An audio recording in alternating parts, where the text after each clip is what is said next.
Hello होस् सब everyone, it's your boy Sunil Baba Tamang. मेरो सर्ट मिनी ब्लगमा सबैजनालाई वेलकम छ। सबैजनालाई गुड मर्निङ। आजको विषयवस्तु चाहिँ के रहेको छ भन्दाखेरि एकदम गम्भीर रहेको छ।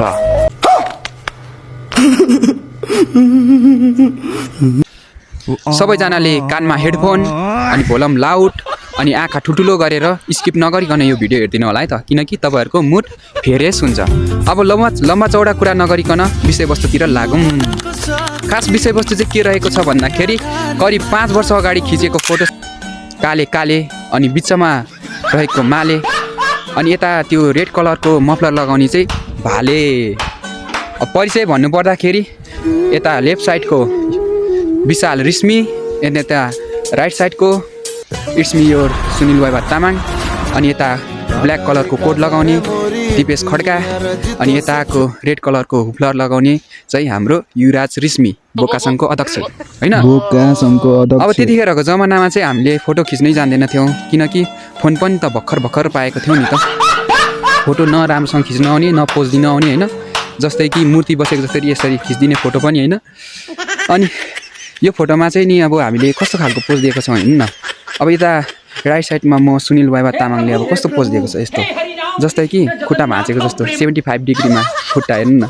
अब यता हाम्रो विशाल रिस्मी जस्तै कि उहाँले दिएको छ पोज एकदम यो टाइपको, किनकि यो टाइपको पोज चाहिँ एकदम भाइरल टाइपको हो होइन। यो टाइपको पोज पनि बबाल छ। र हाम्रो रेड कलरको अनि यता ब्ल्याक कलरको कोट लगाउने साथीहरू पनि को पोज पनि बबाल छ, किनकि अब त्यतिखेर हामीले अब भर्खर फोन पाएको थियौँ, पोज दिनै आउँदैन थियो नि त। अब यो ग्रुपमा चाहिँ 2 जना काले, म र मेरो विशाल रिस्मी साथी काले। ग्रुपमा चाहिँ होइन, एउटा साथी जब काले हुन्छ नि, आफू पनि काले छ तर अर्को साथी पनि काले छ भने नि एकदम खुसी लाग्छ क्या, किनकि म पनि काले त्यो पनि काले भनेर है।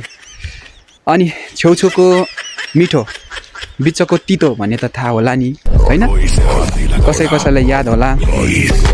यो भिडियो देख्ने बित्तिकै कसैलाई यो डाइलग याद आयो होला होइन।